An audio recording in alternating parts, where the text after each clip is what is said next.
बिस्मिल्लाहिर्रहमानिर्रहीम। अस्सलाम वालेकुम नाज़रीन, आप यूट्यूब चैनल देख रहे हैं। मैं इमरान खान हूँ।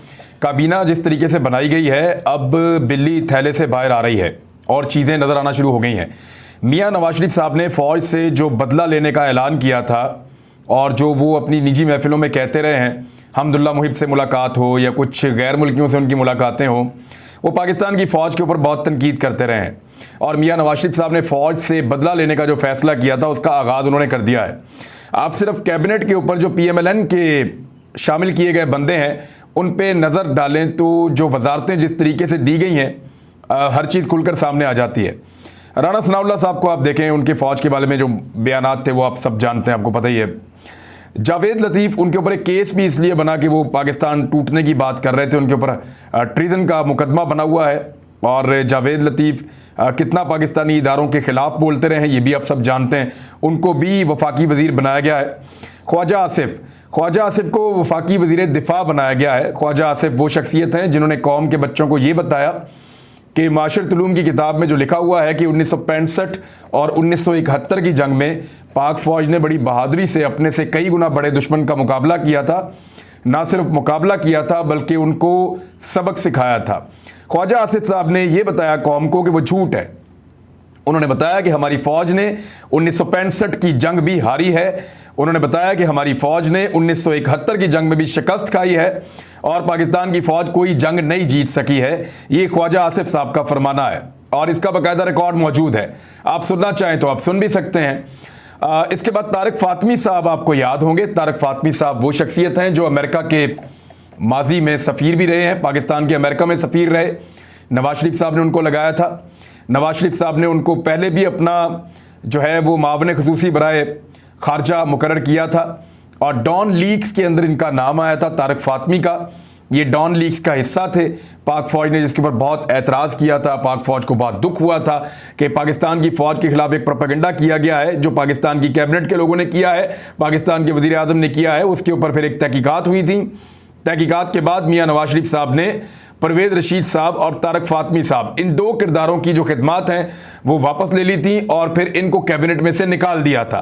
तारिक फ़ातमी को उनके ओहदे से हटाया गया क्योंकि इनका नाम डॉन लीक में था और डॉन लीक्स की वजह से पाक फ़ौज के ऊपर, उसके किरदार के ऊपर उंगली उठाई गई थी और भारतीय नैरेटिव को पाकिस्तानी नज़रिए के मुकाबले में सपोर्ट किया गया था। तो तारिक फ़ातमी अमेरिका की भी चॉइस हो सकते हैं, अमेरिका के बड़े फेवरेट हैं और हमेशा से अमरीकी कैंप का हिस्सा रहे हैं। और प्रो अमेरिका जो PMLN के अंदर जो लोग प्रो अमेरिकन हैं उनमें तारिक फ़ातमी साहब का नाम है। तो तारिक फ़ातमी साहब को अमेरिका की भी चॉइस हो सकते हैं क्योंकि अमेरिकन इस पूरे खेल का एक बुनियादी सतून है और अमेरिका ने इस खेल को बाकायदा स्पॉन्सर किया है। मुबैना तौर पर जो चीज़ें चल रही हैं, जो फ़ॉरेन एलिमेंट पाकिस्तान में आकर मुदाखलत करके गया है तो वो अमेरिका का था। तारिक फ़ातमी एक और करैक्टर है, राना सनाउल्लाह का मैंने आपको बताया, जावेद लतीफ़ का बताया, ख्वाजा आसिफ का बताया, तारिक फ़ातमी का खुरम दस्तगीर की जो फ़ौज के साथ मुखालफत है वो ढकी छुपी नहीं है।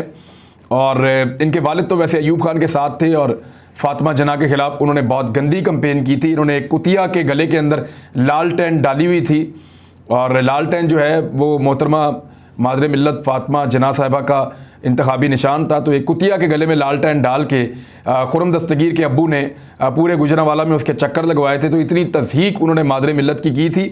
ये वो शख्स का बेटा खुरम दस्तगीर है और खुरम दस्तगीर ही का जलसा था गुजरांवाला में जहाँ नवाज शरीफ साहब ने पहली मरतबा खुलकर पाकिस्तान की फ़ौज के ऊपर तनकीद के नश्तर बरसाए।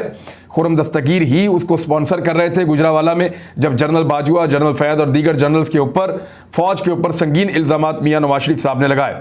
गुजरांवाला में ही सबसे पहले लोगों ने ये जो दहशतगर्दी है उसके पीछे वर्दी है PMLN की तरफ से जब नारे लगाना शुरू किए बाजवा साहब के ख़िलाफ़ और आर्मी के ख़िलाफ़ और फ़ौज के तशख़्ख़ुस को जब ख़राब करना शुरू किया तो गुजरांवाला में ही वो मीटिंग्स और वो जलसे हुए थे जो खुरम दस्तगीर साहब गुजरांवाला को संभालते हैं। उसके बाद एक करैक्टर जो है वो अयाज सादिक है। अयाज सादिक ये वो शख्स है जिसने कहा कि जब अभिनंदन को गिरफ़्तार किया गया तो आर्मी चीफ और बाकी लोग मिलने आए तो उनकी टांगें काँप रही थी और वो डरे हुए थे और बाद में उन्होंने अभिनंदन को छोड़ दिया, जिसके बाद अयाज सादिक के ख़िलाफ़ लोगों ने बहुत एहतजाज किया, बड़ा ये मामला उठा। अयाज सादिक ने उसकी माफ़ी मांगने से इनकार कर दिया और यही वो अयाज सादिक है जिसने पाक फ़ौज को और इदारों को तकलीफ़ पहुँचाई। मियां नवाज शरीफ ने इनको भी कैबिनेट के अंदर शामिल कर दिया है। यानी पीएमएलएन की जानिब से कैबिनेट में उन तमाम लोगों को शामिल किया गया है जिन्होंने लगातार पाक फौज की तौहीन की है, जिन्होंने लगातार पाक फौज के ऊपर कीचड़ उछाला है, इस इदारे की तज़हीक की है। तो मियां नवाज शरीफ साहब पाक फौज से बदला ले रहे हैं, इसके अलावा तो कुछ इसमें दिखाई नहीं देता। मोहसिन दावड़, इसको मियां साहब हर हाल में वफाकी वजीर बनाना चाहते हैं, पीपल्स पार्टी भी चाहती है कि ये वफाकी वजीर बने। मोहसिन दावड़ ने अभी फिर पाक फौज के खिलाफ जो है वो तौहीन आमेज़ बातचीत की है और पाक फौज को निशाना बनाने का कोई मौका ये शख्स हो या अली वजीर हो वो हाथ से नहीं जाने देते। और मैं आपको फिर याद दिला दूं कि इन दोनों के लिए मुक्तदर हलकों ने, ताकतवर हलकों ने पाकिस्तान के इमरान खान साहब से 2018 के इंतखाबात में गुजारिश की थी कि इनके मुकाबले में अपना उम्मीदवार खड़ा मत कीजिएगा। अगर आप अपना उम्मीदवार इनके मुकाबले में खड़ा करेंगे तो या आपका उम्मीदवार जीत जाएगा या मौलाना फजलुर रहमान साहब जीत जाएंगे, लिहाजा अपना उम्मीदवार खड़ा मत कीजिएगा। तो इनको बाकायदा तोहफे में ये 2 नशिस्तें दी गई थी ताकतवर हलकों की जानिब से, और फिर इन्होंने अपने एहसान का बदला ऐसे चुकाया कि फौज के ऊपर ही चढ़ दौड़े और फौज के ऊपर इन्होंने बहुत ज़्यादा तनकीद की। अब बुग़्ज़ और बदले का आलम यह है, आप यहाँ से अंदाज़ा लगाएं कि शहबाज शरीफ साहब के हलफ उठाने से पहले, काबीना बनने से पहले मरियम नवाज साहबा दाखिल होती हैं वज़ीर आज़म हाउस में और एक वीडियो बनाती हैं फातिहाना एंट्री की, और उस वीडियो को फौरी तौर पे वायरल किया जाता है। ये क्यों किया उन्होंने? आपको पौने 4 साल के अंदर खातून अव्वल जो इमरान खान साहब की वाइफ हैं, उनकी कोई एक भी तस्वीर वज़ीर आज़म हाउस में मिली? आपको नहीं मिलेगी। लेकिन मरियम नवाज साहबा एक्चुअली अपने तमाम उन मुखालिफिन को जिनको वो अपने खिलाफ समझती हैं, या उन इदारों को या उन लोगों को या उन एलिमेंट्स को ये पैगाम देना चाहती थी कि देखो मैंने तुम्हें फतह कर लिया है, तुमने जो कुछ भी किया ये मुझे हरा नहीं सके और मैं आ गई हूँ वापस वज़ीर आज़म हाउस में। चाहे 2 नंबर तरीके से आए हैं, फ्रॉड करके, बंदे खरीद के, पैसे खर्च करके, लेकिन फिर भी वो आ गए हैं। तो मरियम नवाज साहिबा ने उनसे बदला लिया और ये वो पैगाम जिनके लिए था उन तक वो पहुंच गया था। और उसके रद्द-ए-अमल के तौर पे फिर उसके बाद आपने देखा कि जो एक्स सर्विसमैन हैं, जो हाजिर ड्यूटी फौजी हैं, वो तो बहुत बहुत ज़्यादा ऑर्गेनाइज्ड होते हैं। वो कभी भी अपनी ओपिनियन को इस तरह जाहिर नहीं कर सकते। वो अंदर कुछ भी सोचते रहें, लेकिन वो फोर्स के साथ बहुत कमिटेड होते हैं। उनकी कमिटमेंट इतनी ज़्यादा होती है कि वो हर ऑर्डर को फॉलो करते हैं। लेकिन जो रिटायर फौजी हैं उनके पास तो जज्बात होते हैं और वो बयान भी कर सकते हैं। तो उन्होंने अपने जज्बात को बयान भी किया बाद में इस सारे हवाले से। अब इस वक्त जो है 2 बड़े अहम मामलात हैं जिनके ऊपर काम किया जा रहा है। पहले तो वो मैं आपको बता देता हूँ। नंबर 1, बैरूनी साजिश वाला जो खत है उसके मामले को दबाने की पूरी कोशिश की जा रही है। कैसे, अभी बताता हूँ। इंपोर्टेड हुकूमत नामंजूर का ट्रेंड जो है उससे जान छुड़वाने के लिए सर तोड़ कोशिशें की जा रही हैं। ये 2 चीज़ें अनएक्सपेक्टेड थी। इंपोर्टेड हुकूमत जब आई तो उनका जो मिशन था, नंबर 1 नैब उनके मिशन में था, नंबर 2 इलेक्ट्रॉनिक वोटिंग मशीन उनके मिशन में थी, नंबर 3 ओवरसीज पाकिस्तानियों के वोट का हक ख़त्म करना उनके मिशन में था, नंबर 4 इलेक्शन कमीशन को अपने मुताबिक पूरा ढाल लेना उनके मिशन में था, फिर निगरान हुकूमत जो बनानी है, जो अगला सेटअप आना है उसमें, और इंतखाबात के अमल को किस तरह काबू करना है, ये सारा कुछ उनका मिशन था। लेकिन 2 नए मामलात में वो घिर गए जिनका उनको पहले आइडिया ही नहीं था। एक, इमरान खान साहब की खड़ी होती हुई तहरीक, जिसमें एक मुरासला या ख़त वो बहुत बुनियादी किरदार अदा कर रहा है। हालांकि इनको ये नहीं पता कि ये ख़त ना भी होता तो ये जो 3 शक्लें इक़्तिदार में आई हैं इनको देखकर ही लोग बिगड़ गए थे। लेकिन वो ख़त के मामले को दबाना, उसके लिए वो क्या कर रहे हैं बताता हूँ। दूसरा, इंपोर्टेड हुकूमत नामंजूर के ट्रेंड से जान छुड़वाना, और उसके लिए उन्होंने बहुत कोशिश की है, जान छूटती नहीं है, बल्कि ये ट्रेंड खुद ब खुद नीचे जा रहा था। मरियम नवाज ने और मरियम औरंगजेब ने साजिश करके जाली ट्रेंड बना के उसके ऊपर प्रेस कॉन्फ्रेंसें करके और जाली डाटा शो करके दोबारा से लोगों को मुतहरिक कर दिया है। वो ट्रेंड फिर ऊपर चला गया, तो उल्टा जो है वो काम हो गया, गड़ा खोदा खुद ही उसमें गिर गए। अब इंपोर्टेड हुकूमत नामंजूर का ट्रेंड तो काबू नहीं आ रहा। जो बैरूनी साजिश वाला मामला है उसके लिए पाकिस्तान के कुछ ताकतवर हलकों ने इसको अपनी अना का मसला बना लिया है। देखें, रजीम चेंज का ऑपरेशन हुआ और जिस वक्त वो ऑपरेशन मुकम्मल हो रहा था उस वक्त इमरान खान ने यह सवाल किया था कि पाकिस्तान में कोई रह तो नहीं गया जो मेरे खिलाफ ना हो। तमाम इदारे पाकिस्तान के एक तरफ हो गए थे, मैं नाम नहीं लूंगा किसी का भी, सारे बड़े बड़ी शख्सियात, ताकतवर लोग एक तरफ हो गए थे, इमरान खान को अकेला कर दिया गया था। तो अब उनमें से कुछ ने अपनी ये अना का मसला बना लिया और वो ये चाहते हैं कि इस मसले को, बैरूनी साजिश को हमेशा के लिए वॉश आउट कर दिया जाए, और ये साबित करने की वो कोशिश करेंगे कि बैरूनी साजिश हुई नहीं। इस हवाले से जो सफ़ीर है और जो दीगर लोग हैं उनके ऊपर शदीद तरीन दबाव तैयार है। और तारिक फातमी को भी इसी सिलसिले के अंदर बनाया गया है। वो साबिक अमरीकी सफ़ीर भी रह चुके हैं। शहबाज शरीफ ने गैबी मदद की भी दरख्वास्त की है जो उनको फ्राहम की जा रही है मुबैना तौर पे, जो अब तक इत्तलात आ रही हैं सोर्सेज से। आने वाले वक्त में एक बहुत बड़ी कोशिश होगी कि जो बैरूनी साजिश का नैरेटिव है या जो ख़त वाला मामला है इसको दबाया जाए और इसके हक़ाइक़ को तबाह कर दिया जाए। ये मैं आपको पहले वार्न कर रहा हूँ, इस वीडियो को आप संभाल कर रखिएगा।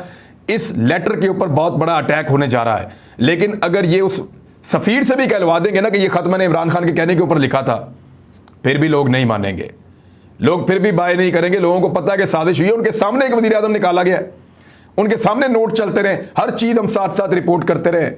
और अगर आपने अपने सफ़ीर को झूठा किया तो पूरी दुनिया के अंदर आपके सफ़ीरों के साथ जो होगा ना, और जो आपके सफ़ीरों की इज्जत रह जाएगी, वो भी आपके सामने ही होगा। ये तमाशा लगाने से पहले जो तमाशा लगाने वाले हैं उनको सोच लेना चाहिए। ऐसा लगता है कि जोकर्स को हुकूमत मिल गई है और वो तमाशा लगाकर माल बनाना चाह रहे हैं। अगर लीडर्स होते तो ये इलेक्शन में आते, जैसा कि जावेद हाशमी ने चैलेंज किया, जैसा कि इमरान खान ने चैलेंज किया, और सब लोग जो पब्लिक में जाना चाहते हैं, जमात इस्लामी भी है, बाकी लोग भी हैं, वो सब ये चैलेंज कर रहे हैं। तोशा खाना के मामले के ऊपर ये कहा गया कि रिकॉर्ड पब्लिक कर दिया जाए, बड़ी अच्छी बात है।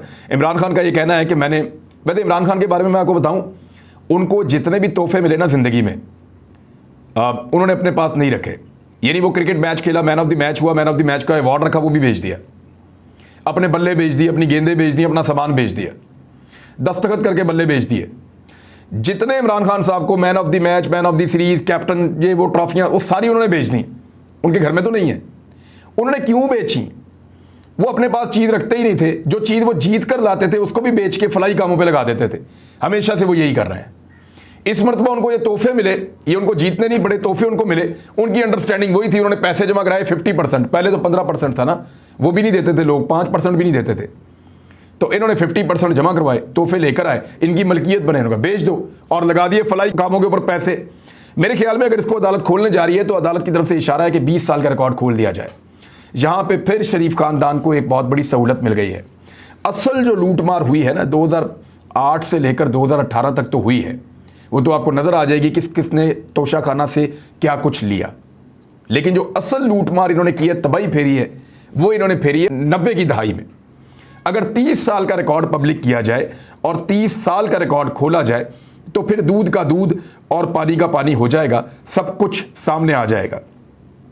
डॉलर जनाब दोबारा महंगा हो गया है और स्टॉक मार्केट जो है वो लगातार उसमें मंदी हो रही है। लोग DGISPR के ऊपर तनकीद कर रहे हैं सोशल मीडिया पे, जिन्होंने थोड़े दिन पहले ये कहा था कि हुकूमत स्टेबल हुई है और आई है, जैसे ही हालात बेहतर हुए हैं तो डॉलर की कीमत कुछ नीचे आ गई है, कुछ स्टॉक एक्सचेंज के अंदर जो मंदी थी वो ख़त्म हुई है, वहाँ पर कुछ बेहतरी हुई है, तो उन्होंने उसकी तारीफ़ की थी। तो उसको अपोजिशन पार्टियों ने बहुत फ़ायदा उसका उठाया। उस वक्त की जो हुकूमत थी उन्होंने उसका बहुत फ़ायदा उठाया, शहबाज शरीफ की इम्पोर्टेड हुकूमत ने, और उन्होंने इस जुमले को DGISPR के अपने फ़ायदे के लिए इस्तेमाल किया जगह जगह पे।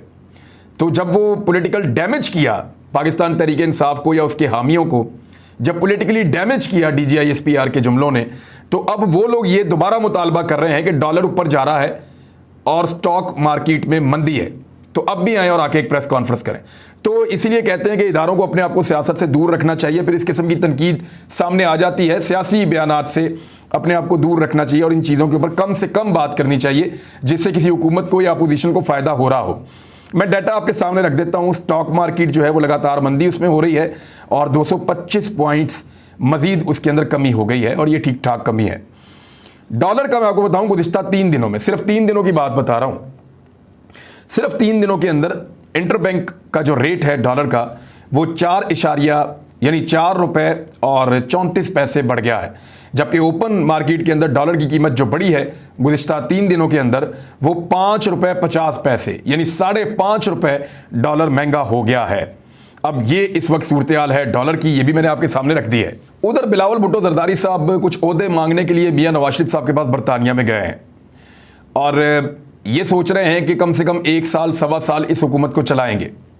लेकिन इतना आसान नहीं होगा, इसका एक फ़ैसला इमरान खान को भी करना है।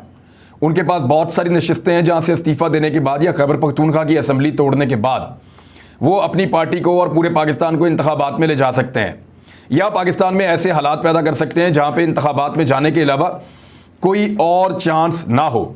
इंतखाबात की आवाज़ लगातार बढ़ती चली जा रही है। बिलावल ओहदे मांगने के लिए मियां नवाज शरीफ के पास गए हैं वो गवर्नरशिप मांग रहे हैं, वो सदारत का ओहदा मांग रहे हैं, वो चेयरमैन सेनेट का ओहदा मांग रहे हैं, खुद वो वजीर खारजा के उम्मीदवार हैं।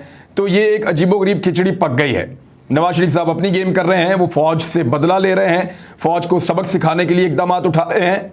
दूसरी जानिब बिलावल जो हैं वो अपनी सियासत को देख रहे हैं और पंजाब में और वफाक में ज़्यादा से ज़्यादा गेन करना चाहते हैं। और उधर दादू में गरीब लोगों के घर 11 घंटे तक जलते रहे और उनकी अपनी जो कभी ऐसा हुआ कि बिलावल के काफिले में चलने वाली एम्बुलेंस ख़राब हो जाए या फायर ब्रिगेड ख़राब हो जाए। दादू में ख़राब हो गई थी, 9 बच्चे जल के जाँ बहक हो गए हैं, कितने सारे लोग ज़ख्मी हुए हैं, कितने ही घर जो हैं वो तबाह हो गए हैं। एक ऐसी आग लगी है जिसने इंसानियत को झुलसा कर रख दिया है। वहाँ पे भुट्टो जिंदा है, किसी और इलाके से जो है वो पहुँच नहीं सकी फायर ब्रिगेड, मकामी फायर ब्रिगेड ख़राब थी। ये है सिंध हुकूमत की कारकर्दगी पिछले 14 साल की। तनकीद करते हैं कि इमरान खान को इसलिए हटाया कि कारकर्दगी नहीं थी, हालांकि 4 साल भी हुकूमत नहीं की। खुद 14 साल से सिंध में बच्चे जल के मर रहे हैं, आग बुझाने का बंदोबस्त नहीं है। यह है औकात सिंध हुकूमत की और बिलावल भुट्टो जरदारी और उनकी पॉलिटिक्स की। अपने एम्बुलेंस के अंदर, अपनी फायर ब्रिगेड के अंदर हर चीज अप टू डेट रहती है जो इनके काफिले में इनके साथ चलती है। हर चीज को कंट्रोल में रखते हैं। अपनी जान बहुत कीमती है। गरीबों के बच्चे जल जल के मरते रहे, माओ ने अपने जले हुए बच्चे अपने सीने से लगाए हुए, उनकी तस्वीर देख के दिल फट जाता है। लेकिन इनको गैरत ही नहीं है। लानत जो है वो एक छोटा लफ्ज करार दिया जा रहा है इस सारे इंसिडेंट के लिए। सिंध में शायद सिर्फ भुट्टो को जिंदा रहने का हक है, या भुट्टो की नस्लों को, जरदारी की नस्लों को जिंदा रहने का हक है, या उनके हवारियों को जिंदा रहने का हक है। बाकी किसी को भी जिंदा रहने का हक नहीं है। जिंदगी एक दाव है, जिसका लगा हुआ है और जिसका नहीं लगा उसकी किसी वक्त भी शाम हो जाएगी। ये वाला जो भुट्टो है ना, बिलावल भुट्टो जरदारी, भुट्टो तो है नहीं, बिलावल जरदारी, ये वाला बिलावल जरदारी मांगने गया है नवाज शरीफ से, ज़िया-उल हक के बेटे से इक्तदार में हिस्सा। करो पाकिस्तान के बकिए उधेड़ो, इसको निकालो अपना अपना हिस्सा। सारे गरीब तो जल के मरने के लिए है। अब तक के लिए इतना ही। अपना ख्याल रखिएगा, अपने चैनल का भी। अल्लाह हाफिज़।